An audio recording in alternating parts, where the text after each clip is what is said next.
Dasen Thathiah, senior reporter on the scene of the breaking news. You can see bottom of your screen a little while ago, the police spokesperson in the area saying that a family of 10 were gunned down in the early hours of this morning. It was a group of armed men breaking into their house. It's unknown for any motives. Nothing has been stolen as far as they are aware. It was 7 females and 3 males that were gunned down. At this point, the entire community is in shock. We were hearing that the police minister was expected to arrive. There he is. You can see Lorenzo Temba from the SAPS as well, busy getting videos of the police minister. He has his back towards us, so it's just beyond that police crime tape flickering in the distance. So the police minister has arrived. I'm sure right now he's being briefed by his officials on the ground. Our reporter Dasen is there. The minister just arriving. I'm sure he's going to just have a quick look to try and ascertain what's going on. He'll get a briefing from those senior SAPS officials, and I'm sure he'll also be giving an update to the media and South Africa a little bit later. Dasen and our team are there. They're going to be joining us a little bit later for the very latest on that. It's been a slew of attacks in the area over the past few weeks. It's very, very concerning. In fact, earlier this morning, when I spoke to Dasen, as we went live to him, it was quite a bizarre incident on live television. What sounded like firecrackers in the distance, what it sounded like firecrackers to you and I at home. Dasen actually began our discussion by saying that was actually automatic fire, automatic guns going off not too far from his position. And it's been a big problem in this part of Pietermaritzburg for a long, long time as well. There's been multiple killings, often without motives at all. In this part of Pietermaritzburg. Very worrying as well, because we do know as we head up to elections in 2024, we do see an uptick, sadly, an uptick of violence in KZN and in hotspot areas like Pietermaritzburg as well. So the ages, we understand, has been reported by Dasen and the SAPS, the ages of those family members that were killed, 10 of them, between the ages of 15 and 63. When speaking to community members, those who were willing to talk but not on camera, Dasen was saying that there doesn't seem to be a clear motive as to why this family would be targeted. There's no real reason given as to why they would be shot as well. No one has any idea as to who the assailants were. No real information. It happened in the early hours of this morning. It's understood that the area was in the middle of load shedding as well. So not much information as far as descriptions of any vehicles or the assailants either, because it was pitch dark as well at the time. So no vehicles were identified and no idea of the number of assailants either as well. So the issue now, of course, is going to be where do police start investigating this particular issue as well, which is why I imagine why the police minister is there, Becky Klele, as well. Dasen Thathiah, I believe you're back with us on the line. I can see the police minister in the distance with his very recognizable hat, but he has his back to us at the moment. Has he said anything upon arrival, Dasen? I believe you're back with us. Not yet, Gareth. In fact, that convoy that you're seeing there just drove in a short while ago, and we were told during our earlier crossing, in fact, that the police minister had arrived at that point, but he's now at the scene itself. Remember, the cordon that has been placed is a few meters away from where that house is, so he will first interact with the investigators that are closest to the scene, also talk to some of the family members that are there before making his way back out, and hopefully we'll be able to get a word from him. I also spotted the provincial police commissioner there as well. We believe that the national police commissioner is also there. Obviously, this is a very tragic incident that took place here. Certainly not something that you see every day, as much as there are shootings in this area all the time. Unfortunately, in this instance, you've got those 10 members of that family that were attacked in the early hours of this morning. And you would have heard there as well the police saying that at least one of those victims was quite young, being 15 years old. I also have an update on that gunfire that you heard earlier on, along with our viewers, when we were doing that crossing a short while ago. And the police telling us that what we saw was actually some of the detectives here, some of the investigators that had left because they had received information of possible suspects that were in the area. I hope that we'll get a few more details when we do speak to the police management here. But what we understand is that they were pursuing suspects. There was an exchange of gunfire. That's what came across on air earlier. But as to whether they have nabbed them, that's what we need to find out now, because just a few minutes ago I was told that that pursuit was still on and they were still trying to locate the men that were responsible for this. The initial reports, Gareth, were that there were 2 people that had come into the home in the early hours of this morning and opened fire. But sometimes, with these initial reports, those numbers may not always be accurate. It's possible that there could even be more people that played a part in this. Those are all of the details that we'll get from the scene.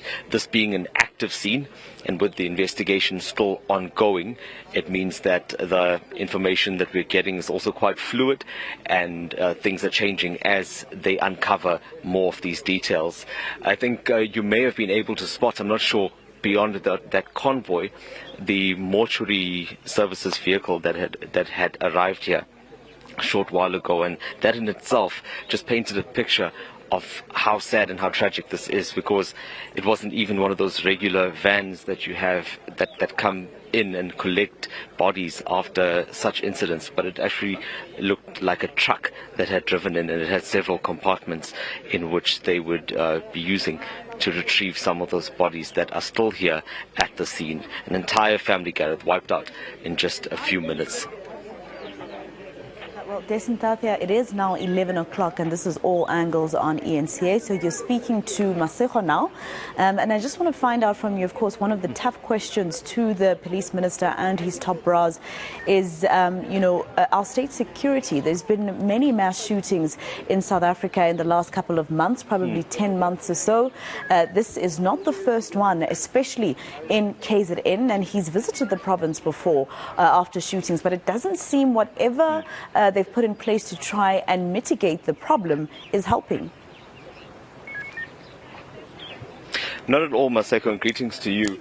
In fact, there have been a number of shootings. I think some would even say that there's been an increase in the number of shootings that we've seen in the province of KwaZulu-Natal over the past few months. If we're talking about just yesterday, if you look at Durban, for example, the day started off with a shooting on the M7 that was west of Durban. There was another shooting in the north. There was a shooting in Guamashu where 4 people had passed away, and there was also a school pupil that was shot on the north coast yesterday as well. I just want to use this opportunity, if I can. I'm so sorry to interrupt you, Mr. Mayor. If I could just ask you, I'm so sorry. I'm live on eNCA. Would you mind if I get a few words? I'm so sorry to interrupt. Mr. Mayor, I was meaning to chat to you earlier, particularly about this area that we are in now. It's unfortunate that we are constantly reporting on crimes that are taking place within this Plesisla district. It also features in the top 3 sometimes of the crime stats. Although we don't know the motive here, what is going wrong in your town? Of course, condolences first of all to the family that has lost 10 family members. It is something that shouldn't be happening to anybody. So we really condemn this and say we believe and hope that the police will be able to resolve this issue as quickly as possible.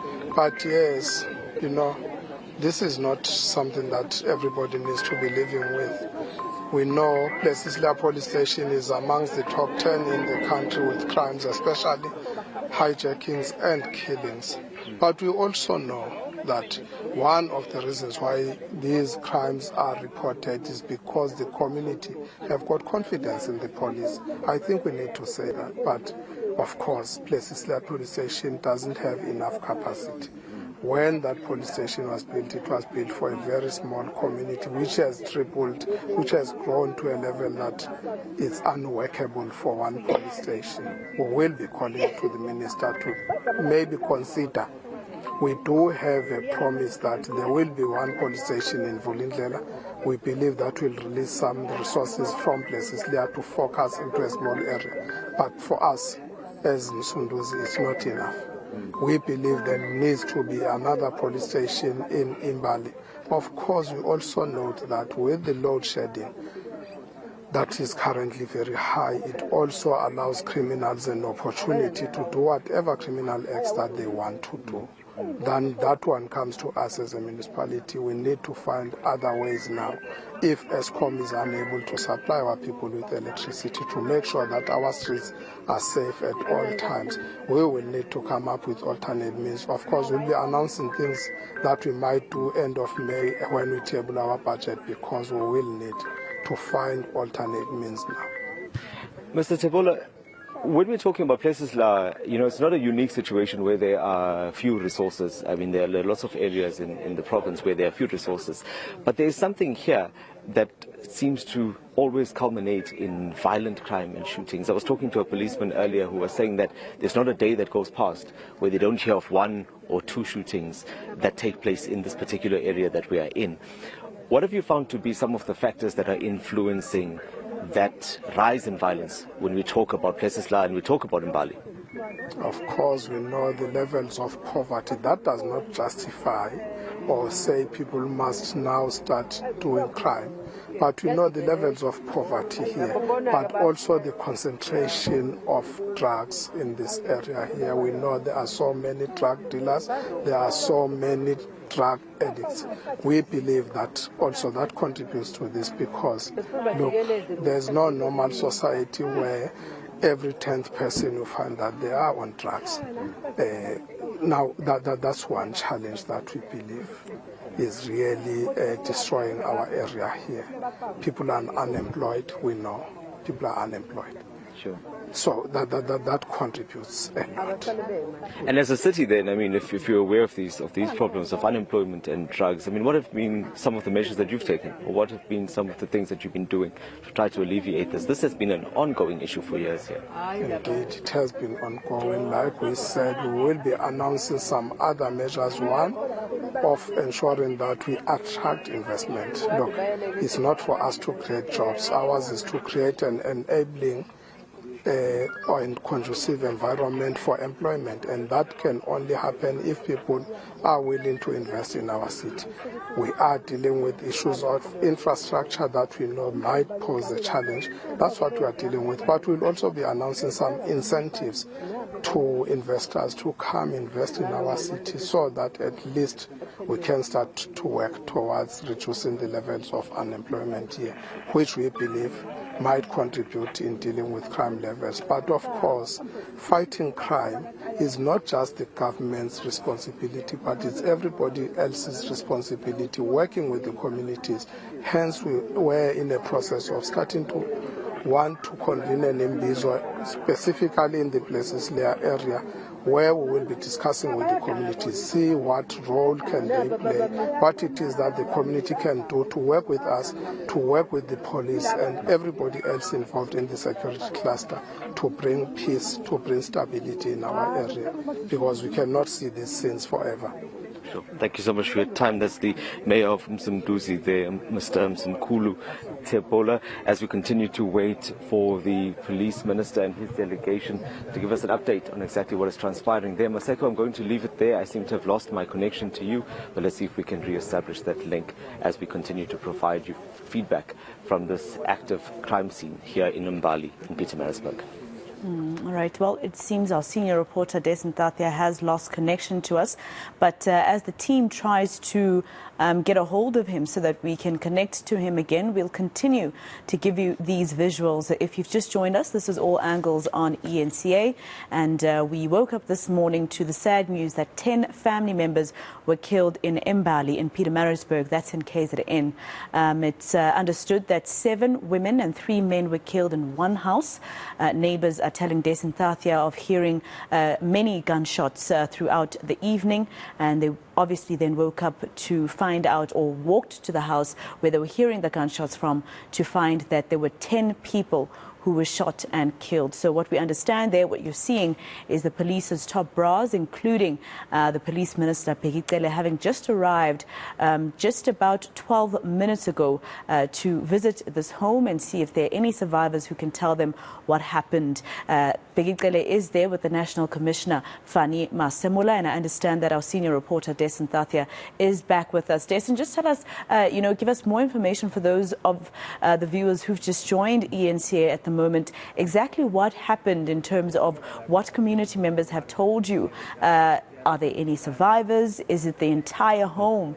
Was everybody in that house killed this morning?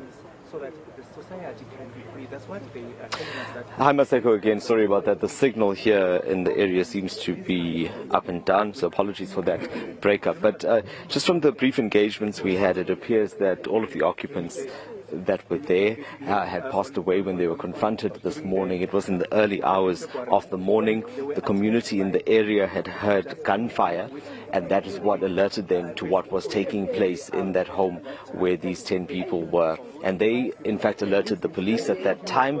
The police had responded, and that was when they found that those 10 victims had passed away, 7 of them being women, and they varied in age, from a teenager among them to some elderly folks that were inside that house.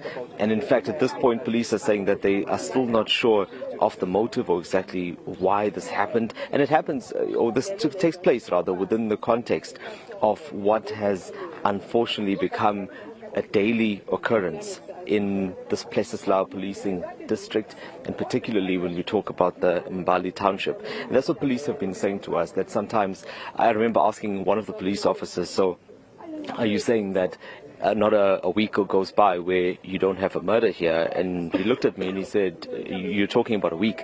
I can tell you about a day. And in fact, in some days, more than one.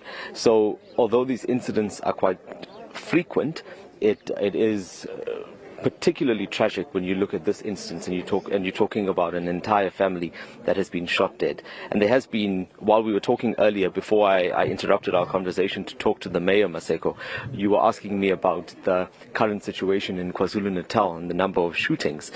And besides the drive-by shootings and these types of incidents that we see, we are also seeing groups of people, these so-called mass shootings that are taking place. Just yesterday, there were 4 people that were killed in KwaMashu. We've heard several reports over the past few months of groups of 4 and 6 people being killed. You'll remember last month there were 6 people that were killed in Umbumbulu as well.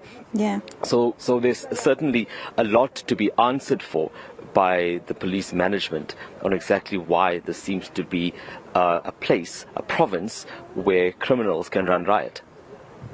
All right, Dasen, and just in terms of what the police minister, what exactly he's planning to do there. I know you haven't really gotten a chance to speak to him. We were already online with you with our colleague Gareth Edwards by the time the police minister arrived there. But I just wonder what exactly he's going to do this time with Fani Masemola, because there won't even be anyone that he can speak to from inside that house to be able to tell them who might have been behind this.